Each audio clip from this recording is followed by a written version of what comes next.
Hello and welcome. I'm your host, author Ryan M. Oliver, and this is the Mighty Books Podcast.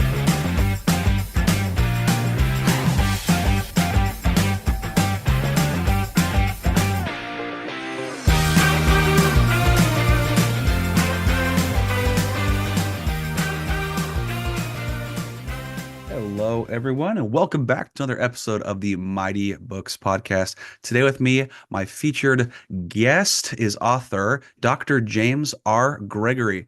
Dr. James, how are you today? I'm doing well, Ryan. Thank you. Awesome. So we're here to talk about your book, and it looks like you've got kind of an interesting selection. I want to get into this, but what is the book you're primarily marketing today?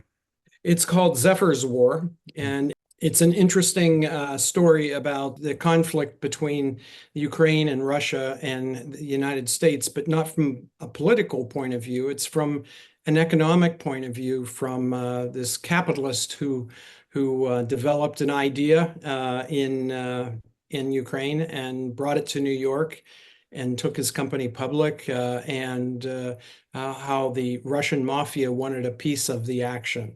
So that's the nature of the book. So what inspired this Ukraine, Russia, US kind of relationship type storyline? What made that flourish? Well, I spent some time in the Ukraine with really? giving a speech over there. I was a keynote speaker at a major marketing conference, and I noticed that the Russians who were attending and the Ukrainians did not really get along. This is well before the war, Yeah. and there were, the head of state was poisoned there was a lot of tension between them, and you could sense that there was a war coming. You could sense it, but they had been one as the Soviet Union, and now, it was hard to understand what was really happening. So I was fascinated by that. I was also fascinated by the fact that the Chernobyl happened in Ukraine, and what happened to the survivors of Chernobyl. And that always intrigued me. So I kind of tied it all together in this book, in the premise for the book. That is absolutely fascinating. So your prior job history was in corporate branding. Correct. It took you out of country to actually do different conferences. Oh yeah, my wife and I ran the business. We founded the business, and I wrote a number of books on the subject of corporate branding. And it was a new concept back in the 90s, the 80s and 90s. And I wrote about 6 books on the subject of corporate branding and how developing a corporate brand impacts your financial performance in the company. Mhm. And so I became an expert and traveled the world giving talks, writing books, signing books. Business Week was my client. McGraw-Hill was my publisher. McGraw-Hill owned Business Week, and it was a lovely relationship. Wow. Really Wow. worked. Well, no kidding. And how long were you in that business for? 40 years. My So wife a and I, little while. yeah, my wife and I started that business when I was 23 years old, and we had it for 40 years, and just an amazing run. It evolved, it was not just the two of us, other people got involved, and the business grew as the business grew. But we got to travel the world and experience things that you just don't normally experience as an entrepreneur. No kidding. Well, when you're going worldwide, I mean, the US is such a big place. You'd think that was almost multiple countries, but really when you exit out and go to multiple different countries, you really see that there is a vast difference sometimes in culture, how they do things. And I imagine that probably helped you in strategies and different ways I bet different cultures have different ways of getting their attention. Oh, absolutely. It's a wider cultural issues than I ever expected. I began to take our basic concept that branding works, and that if you build your brand, if you communicate your brand well as a corporation, that it would have the good financial results, similar worldwide. Well, what it wasn't similar. It was similar, but it was different. There were different aspects to it, and that was a real education for me. But the U.S. is so well respected in terms of marketing and branding and that sort of thing Yeah. that these ideas that I was promoting kind of became bedrock foundations for building corporate brands worldwide. That's incredible. And I know I have a copy of your book here, and thank you for sending that over. You And bet. I was starting to read a little bit, and the flow is very nice. I was just burning through. I'm about almost done with the second chapter, and first off, the first chapter, I love that you leave it off on a little cliffhanger. That was very, very well done. Like, well, I got to find out what happens next. So I imagine that all that experience you have from 40 years in corporate branding and traveling the world, you probably have put those different cultural nuances into your characters and the story here. I'm sure that helped a huge amount with developing this story. Yeah, it truly does. And you know, all of my characters are based on someone that I have known over the years. Of course, I change all their names and change all the details about them, but everything that's in there is something that I have experienced. There's one scene in Zephyr's War where this gentleman pushes a large attaché case filled with money toward one of the main characters. And this is a huge opportunity for this guy, and he's ready and anxious to take the money. But the gentleman who is offering the money has his finger on the top of the attaché case, like holding a chess piece and not letting go until you're really ready. And the dynamic of that, the tension that it causes, is the type of thing that I experienced in real life, and I tried to portray in the book. That's probably challenging to do. So, like, I'm really curious as to you wrote, said six corporate branding books, so nonfiction through Yeah. your career. Then you retired. When did you retire? Well, I sold the company in 2013 Okay. and pretty quickly transitioned to doing other things, although I was still consulting with the company. Okay. And so after you did that, when did you decide had the writing bug had already been kind of the fiction writing bug had that already bitten you years ago before? It's surprising. The When I wrote the nonfiction books, I had a co-author that we worked together every single day, and we were really focused on the facts and really portraying corporate branding and what it could do. And everything we did was researched and very carefully vetted. Um, and those books all did very well. I mean, you could count on those books to tell a story about corporate branding. Each one stood on its own. But then when I semi-retired, when I sold the company, I thought, well, what am I going to do, from here on? And what interested me was not so much writing, but the work that I had been doing was so analytical and so involved in statistics and strategy that I actually went back to school and got a doctorate in statistics. And Whoa. my my undergraduate degree is in fine arts. So I had no business, none whatsoever, going into statistics at a graduate level. Yet I got through. I got through it. And strangely enough, the research to do that and the analysis and the writing, so that because you do tons of writing in this kind of a program, really got the bug in me to start telling stories Yeah. about what I had learned. And the first one that I wrote was called Small Fortunes. And this book, Small Fortunes, is a series of novellas that focused on how my wife and I started the business, how we met, how we started the business, the challenges we faced, really enormous challenges, and how we made our mark on the world. Mhm. And so that happened, and that became an international bestseller, which stunned me. I had no idea that that would happen. And that got me going on writing fiction. One other interesting thing happened in the meantime was COVID. Mm. COVID happened, and I created an interesting story with my brothers. This was our COVID project. So I've got three brothers, and we wrote a book about growing up on a street called Columbia Street in Johnstown, Pennsylvania. Now, I was the youngest of the family, and I thought Columbia the street, it's called. I thought Columbia Street was the center of the universe. I thought Columbia, the country, was named after our street.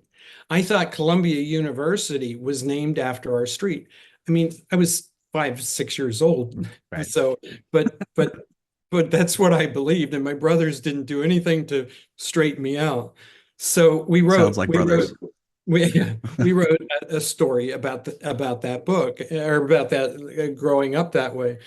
And we had a blast. It was great fun, and it gave us something to do during COVID. Just we all chipped in and figured out what stories we could remember, and we had a blast. It was so much fun.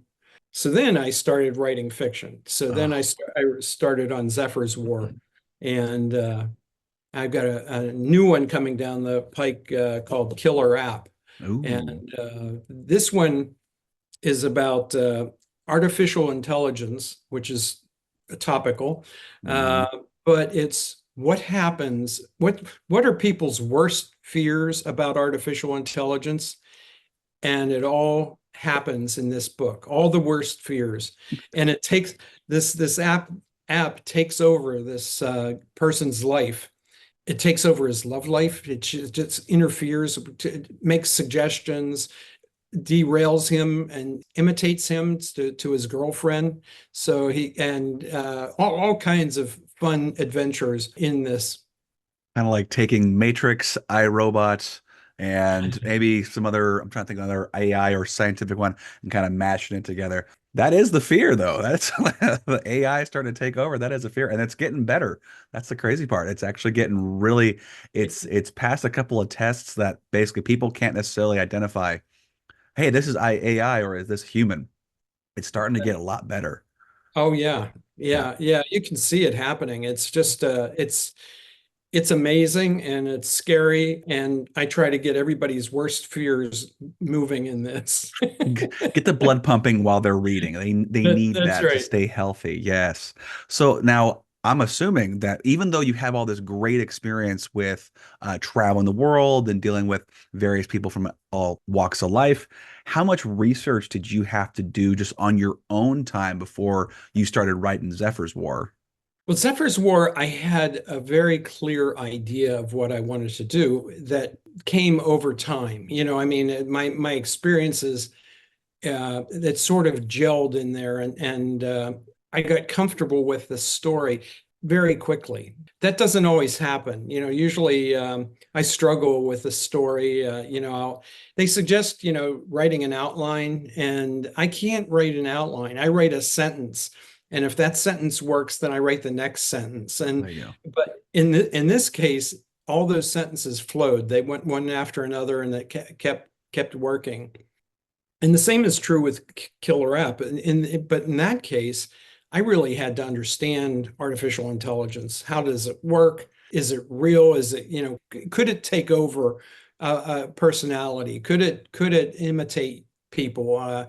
Can it be vicious? And This one has a vicious streak. So it's Isn't it's that pretty. Terminator? We got Skynet basically. It's like Yeah, yeah. pre-Skynet. There's a couple movies or shows coming out where they use AI as a primary component, and it can be very frightening to think about the technology we create. It's very Frankenstein-esque. Our Frankenstein's monster. AI is kind of Frankenstein, and we're or a Frankenstein's monster, and we're kind of Frankenstein when we go travel down. But more sci-fi, more modern day sci-fi, futuristic sci-fi. Is it placed further in the future, or is it kind No, of? no, it happens now Oh, in okay. real time. but what's interesting about it is, well, I don't want to give too much Yeah, away, don't but give too much. the the mother and the father are aware that his biological mother and father are aware of what's happening. Okay. Okay. And as he begins to realize what's happening, they are too knowledgeable about the events that it doesn't make sense. So he has to unravel that mystery Hmm. of why they know so much. Yeah. And as he does, AI begins to help him unravel it.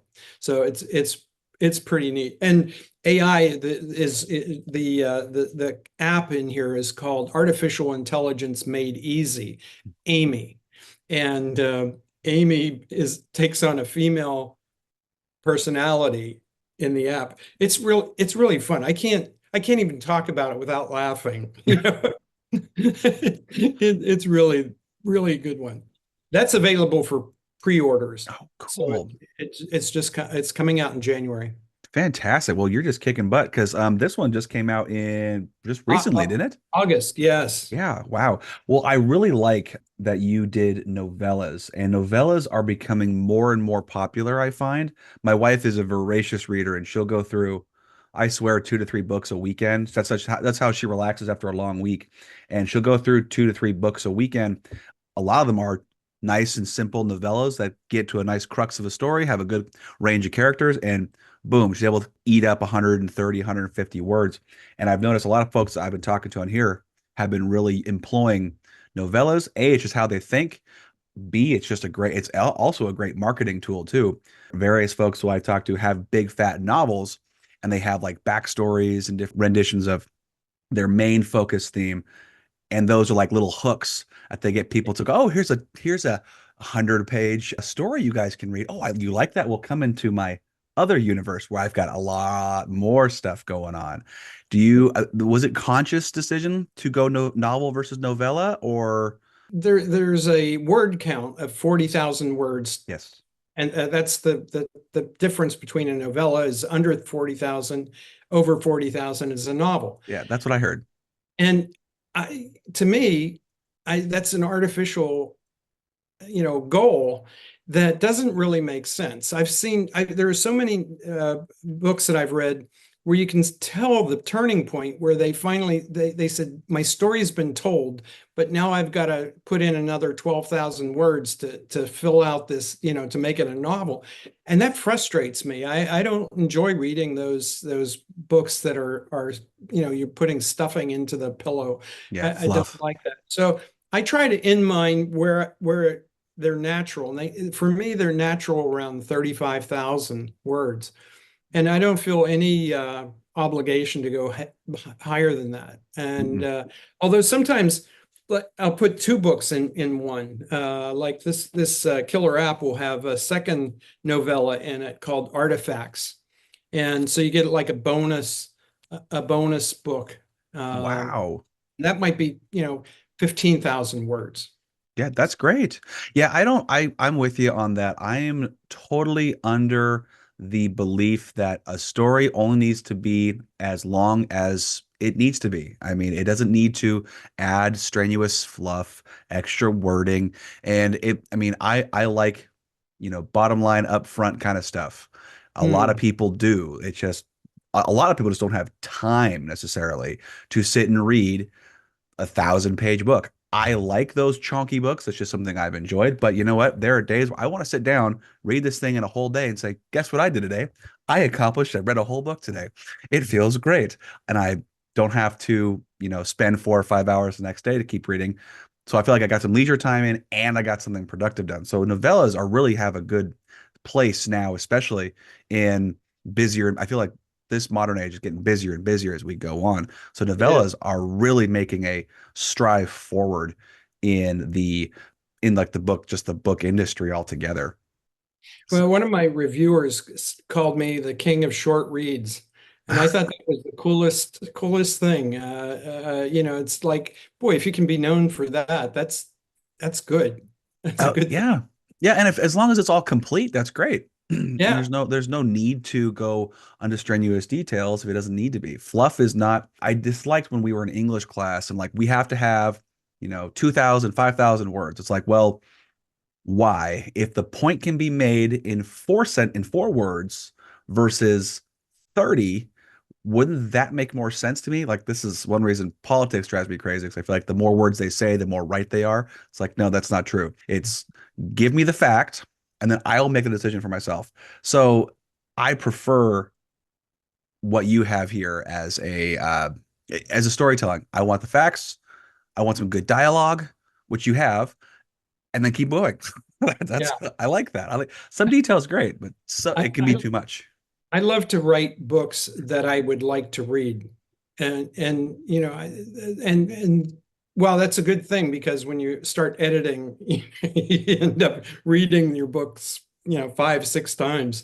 Oh, But tell me about it. just like we just said, I'm talking about Killer App and I'm laughing. I mean, Yeah. I'm thinking of different scenes and it's a lot of fun to do that. hmm Well, I So know. So you said you don't write with an outline, but do you have like different events in your head, or you just kind of make it up as you go? You just have a I general don't idea. know how it's going to end.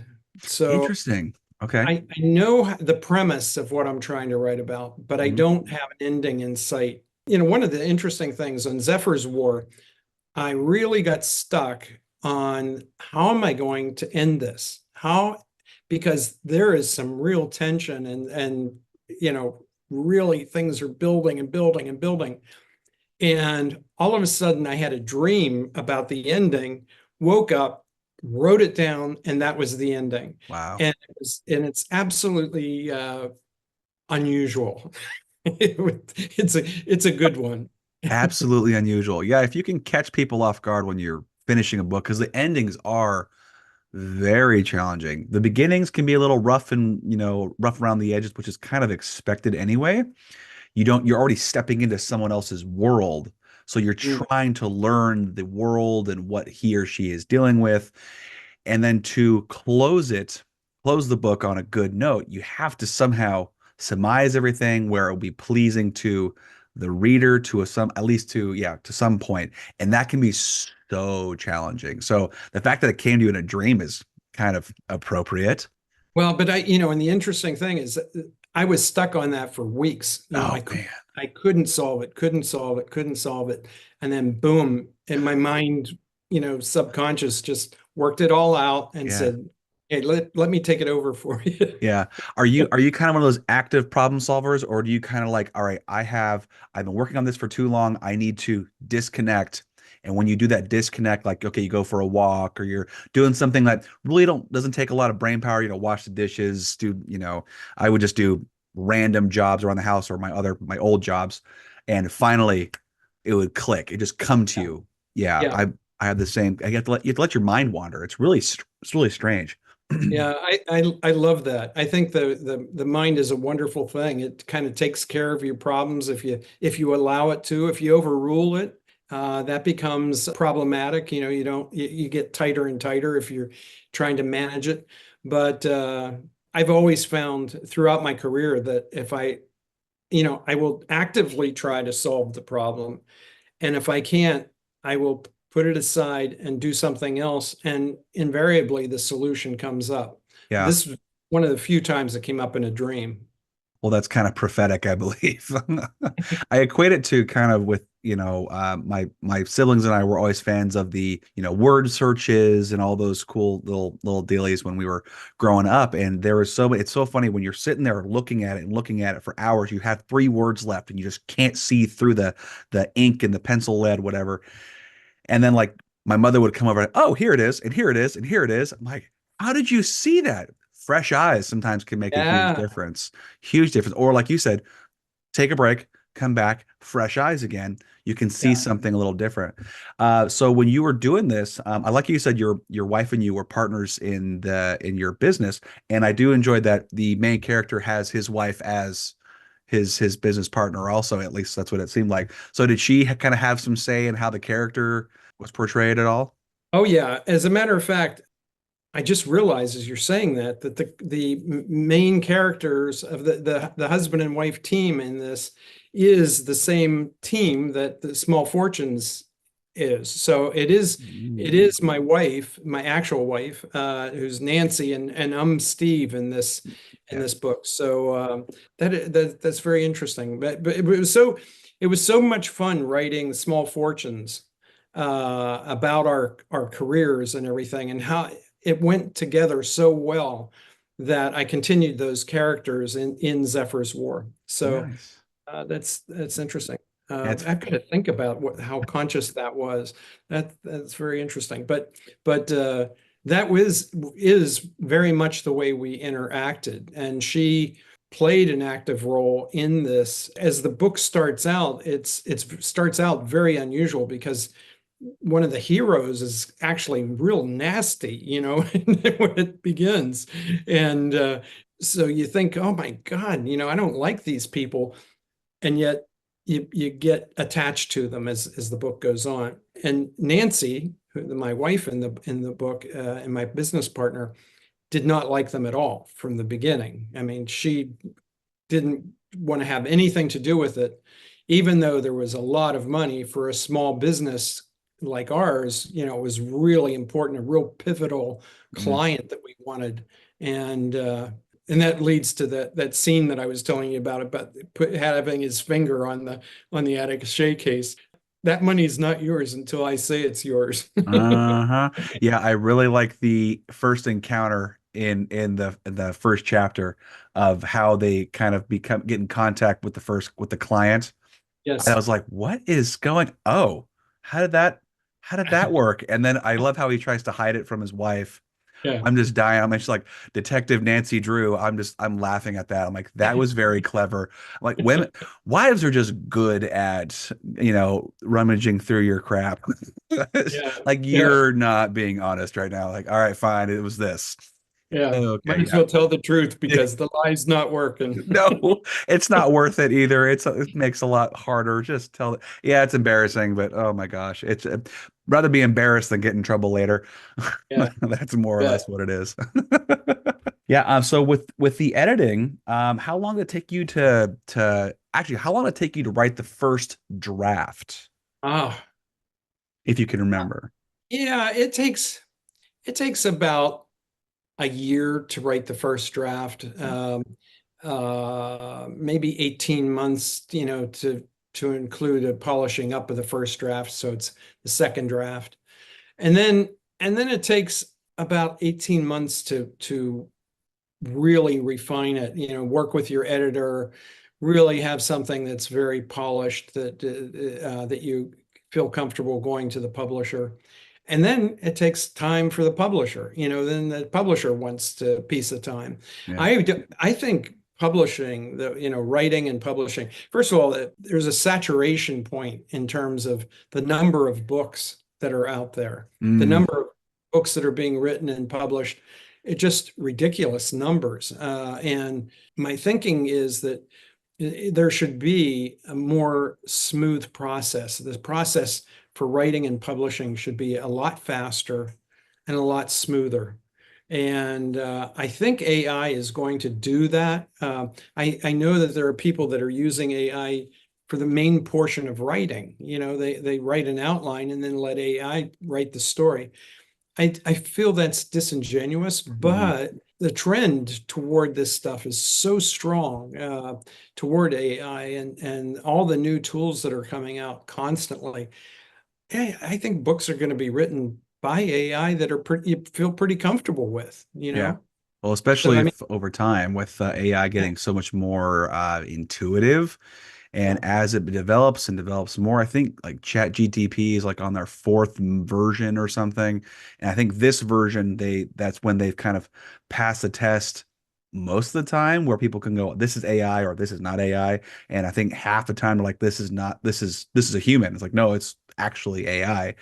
So I can absolutely see using that. Like my younger brother, he does some YouTube on the side, and he writes scripts for some fantasy lore stuff, and he'll read it. And it's a very soothing calming, informational videos. He'll use AI as a tool to help write the scripts because him starting is he's always had that mental block of starting it.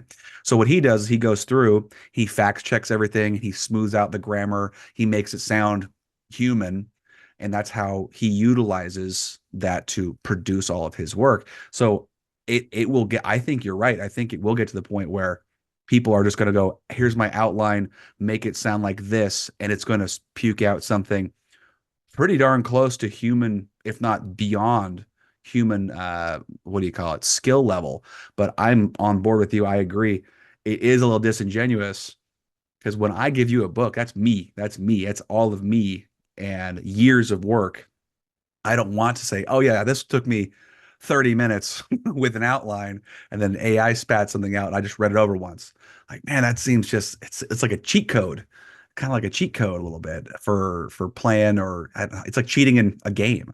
It feels Yeah, like, yeah, I don't necessarily like that, but that's unfortunately that's just kind of how we're progressing. People are going that way. Art it's the writing's direction. hard. Yeah. I think Yeah. I think right now it's still a tool. It It's a is. tool that people can use.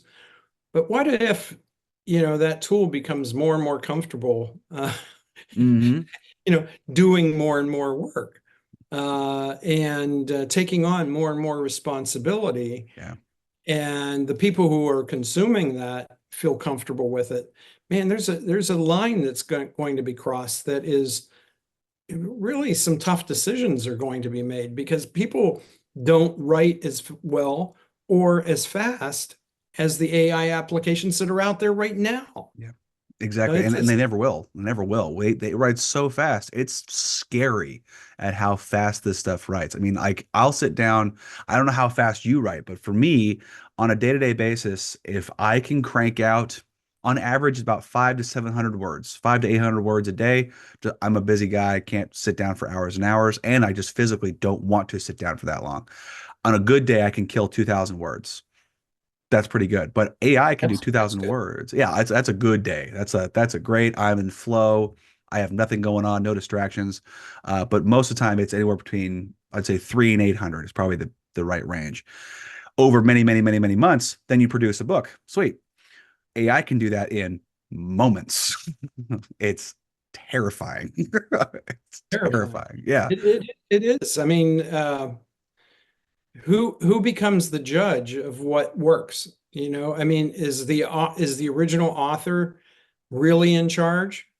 I mean, right now you are because you have decisions to make and you can decide the tone and all of those things.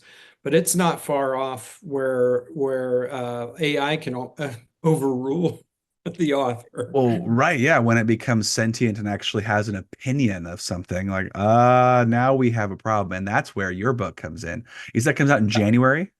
In January, but I'll have Debbie send you an advanced copy Oh, uh, thank you. because it's exactly what we're talking about, Oh, yeah. and and how it just in every way gets into this guy's skin, just like it starts taking over.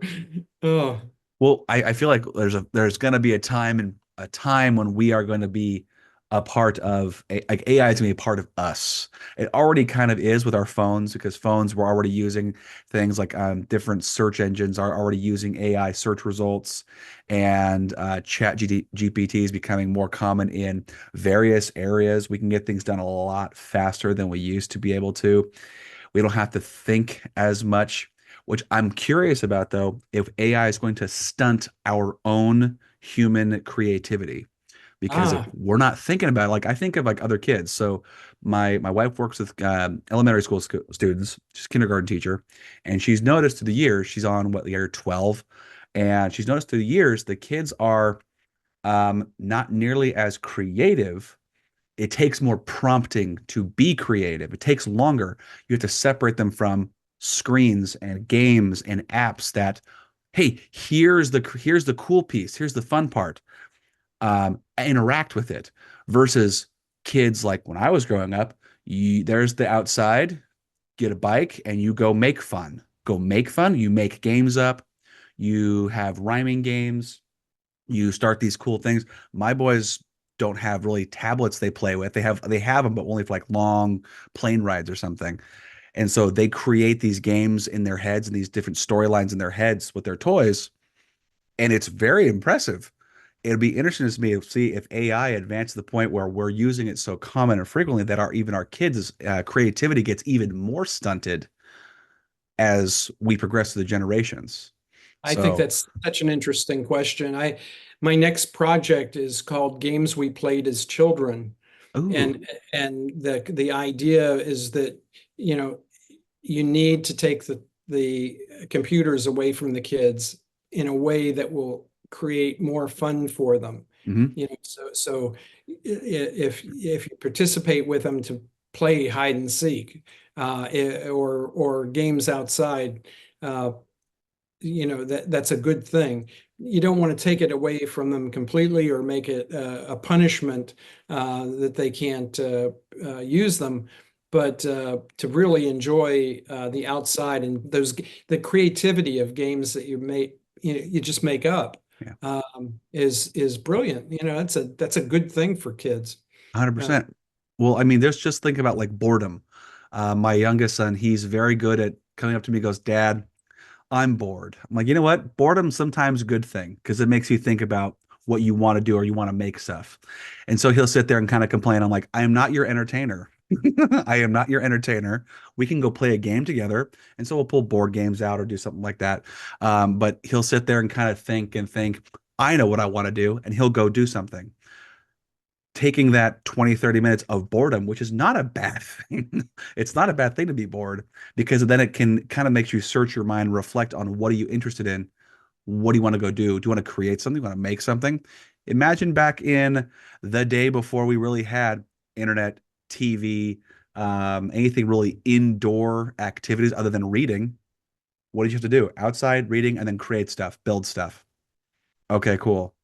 That is the kind of intuitive nature, or not intuitive nature, inventive nature that we want to try to nurture. And I am worried that AI is going to kind of take that away from us, and we're going to become a lot dumber and not as skilled, resourceful wise, uh, if AI ever becomes, sentient. I'm kind of worried about that. I'm sure your book probably illustrates.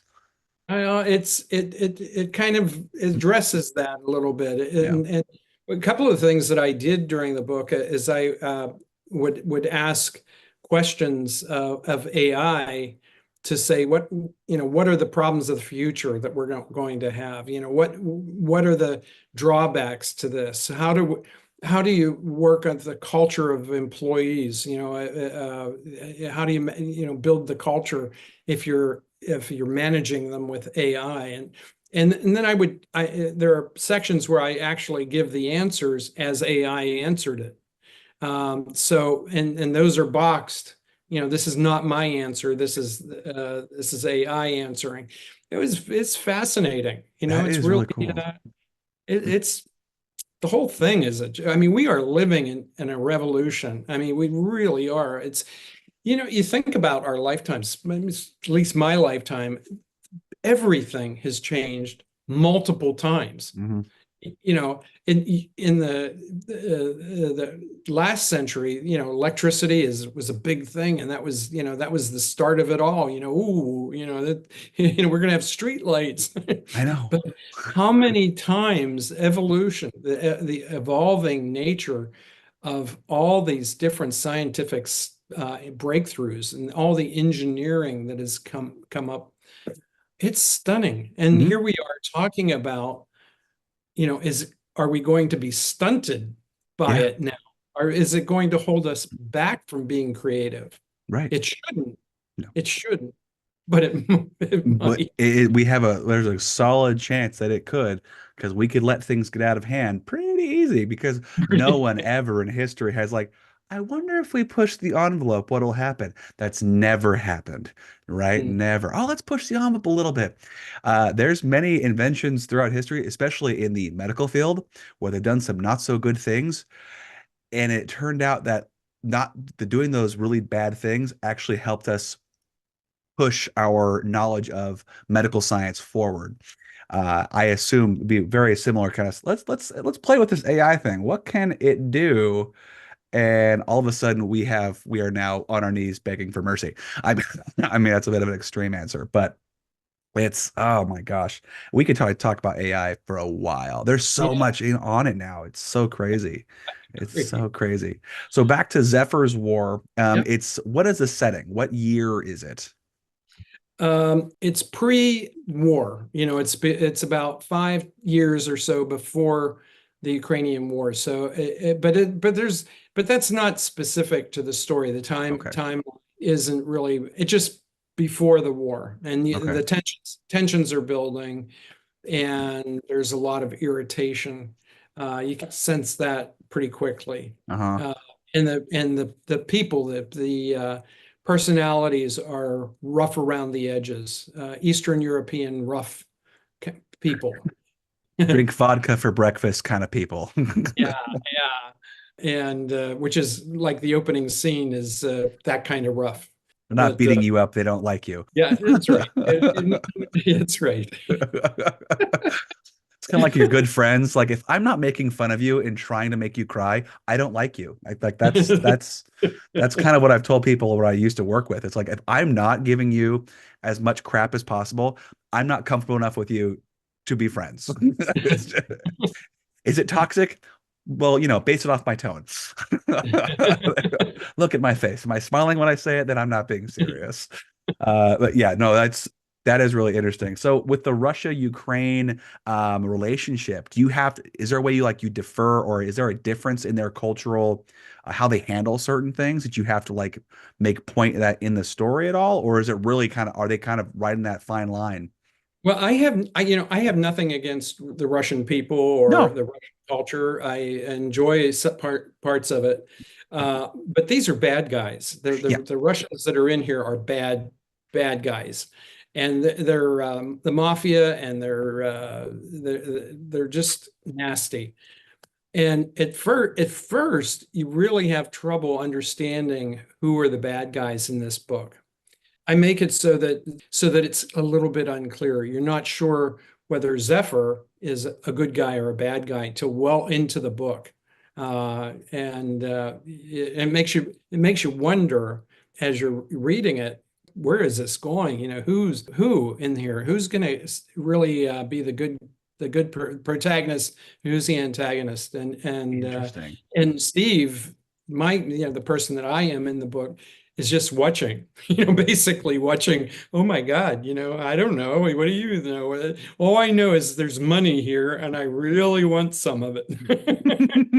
Yeah, kind of taking some a little bit on the, this is a lucrative thing. Oh, great, my business needs money. It's just how the nature of the beast. Well, That's we'll right. we'll do this for now into the Yeah. future, but But we're not then going to cross this line. and then the line keeps getting moved further Yeah, back and further back. You're like, I think I exactly. moved the line too much. This is a problem. So I'm sure there's a tipping point where it's the line needs to be shoved back in 30 feet the other direction. So there can be a moral change, I guess you'd call it. But I'll be interested to continue reading on it because like I said, the flow is really nice. I think the character that was I just got introduced to, Harvey. Oh Yeah, yeah. he's got some interesting personality traits, it seems like too. Yeah. So Yeah. yeah, everyone Yeah. here is based on a person you've met, though. Yes. That's Yes. wild. That's wild. Yeah. And just it's a fun book. Yeah. It's a neat book. Mhm. And I'd love to know what you think of the ending. As I said, that was a real creative tour de force. So did your wife read the whole entire book and then get Oh, like, oh oh yeah? yeah. She I read it to her. Oh, cool. I read it out loud. All my books I read out loud to her. And that's a recommended technique, to see if it's flowing well and everything. And she has the ability to say, man, that is not working. Don't include that, or that you've gone too far with that character. She doesn't use it too often, but when she does, it's like I don't even bother questioning. I said, okay, that character is dead. It's out. Well, it's great you have someone you know obviously it's great to have your spouse you trust, but to have someone who you're working with on your books who you trust very well because they're coming from a good place. They want to see it succeed. They want to see you succeed. So it's just like, you kind of get some validation. You kind of work around the weird ideas you might have you're playing with. If it doesn't jive with somebody, well, it's probably not going to jive with other people too. Just kind of Right. like when you're in a classroom and the teacher asks, "Are there any questions?" And most people are like, "I have questions, but I don't want to be the guy to ask the question." Then you have that one brave soul who's like, "I didn't get number six," and everyone's like, "I didn't either." Thank God someone said they they didn't get number six. So it's good that you have that relationship to uh they can she can be honest and go, "Yeah, this isn't gonna work. This isn't gonna work. It can only make the product better." I'm glad you have that. Do you have other beta readers that you utilize? We do. I have about a dozen folks that I have them read it. Really love their input. And then I have other readers that we call each other Saturday sleuths, where we get together every other Saturday and share critique each other's work. It's No great. way. That is awesome. That is a great interaction. Mm, Very healthy too. Probably keeps you humble. truly, I am a humble person. Most writers are there. If you're too confident or arrogant, you haven't been told enough bad things about your writing. You haven't been critiqued enough yet. It's just, or you have too much confidence. I don't know if that's a thing, but most people I talk to are pretty darn humble with their products, like with their their stories. It's, is this good enough? Yes, it's actually great. Oh, really? Cool. This is encouraging. I'll keep doing this then. Yes, you should. Yeah. It's like, but this part doesn't work. Oh, okay. I'll change that. So with your prior experience as a corporate branding expert, I assume that's probably helped you quite a bit with marketing. You would think so. Yeah, But but fiction is a hard thing to sell, and facts. it's a different ball game in terms of marketing fiction. I haven't yet really captured how to do it properly, Okay. but I enjoy doing podcasts. I enjoy doing social media. I mean, that comes natural for me. I Marketing comes naturally for me, but it's it's got to hit a sweet spot soon. I've got to. I love writing more than I love the marketing aspects of writing. Yeah, Same here. Same here. Yeah, marketing can be a huge bear. I mean, I've been published for what, 4 years now, and I feel like I'm barely just learning about marketing. It's just a huge thing. The podcast was one avenue to marketing. It was also honestly just a good way to talk to people. I love meeting people, so it really worked out that way. But yeah, marketing is a huge bear, a gigantic different. You almost have to learn a new set of skills. I mean, yeah. is corporate branding much different than marketing? It is like my books all have a look to Yes, they them, do. I've so noticed. that's kind of like a corporate branding concept. So in that regard, I feel very comfortable. But yesterday I went into a Barnes and Noble and my books weren't displayed. It's like, what? What? I put a lot of effort into this. Where's my book? Yeah. And they were kind of embarrassed that it wasn't out. Boy, it's like, come on, it's I worked hard for this. I want you to work hard too, and Yeah. they don't want to work hard. No, they want it easy. They really want it easy. I know a lot of my fellow authors I've talked to and friends with who have said they you really have to put it out in all four. I would say more like three versions. Hard copy, sometimes hardcover or paperback, but honestly, the money's in the paperback. People don't necessarily want to pay $30 for a hardcover unless they really love the book and they want a collector's item, essentially. Right. So a paperback is something they can buy for relative money, relative, which is so funny because the amount of time you spend reading, when you go pound for pound on like even going bowling or going to the movies, you're going to get more money per hour spent on a book than you would a movie. But I That's a digress. very good point. I may use that in my selling process. Do it, do it. But then you have ebooks. Ebooks are really cheap, and people love using. Like my wife's a huge Nook reader or whatever. Yeah, not Nook. What is it now? Kindle reader, because we don't have to store 400 books, and the woman reads a lot. So having all those books in the house, we don't have to have that anymore. It's all on digitally. And then audiobooks. I have been, me personally, I consume a metric ton of audiobooks a year because I'm always on the go and pulling a book out to read. I have a hard time concentrating when there's a lot of noise around. If I can put my buds in, I am now secluded in that world that I can enjoy it. So, me to sit down and read, I have to be in a very special headspace and a special location. So, and if you people love your stuff, and they can have all three mediums.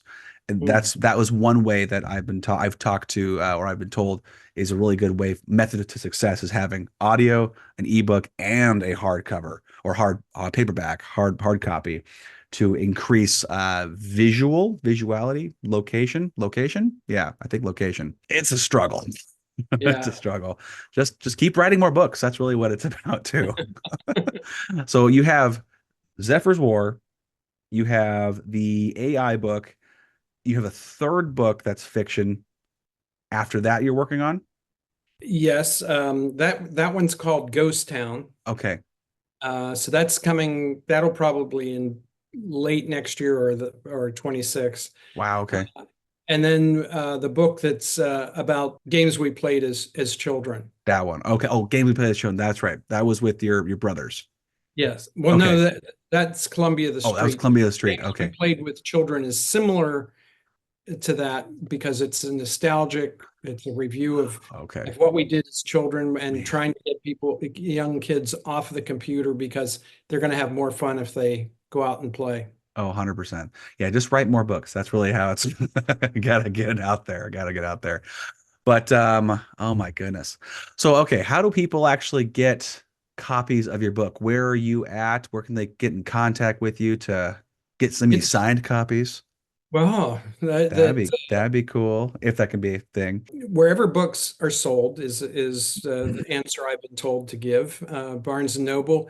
If you don't find it in Barnes and Noble, ask for it.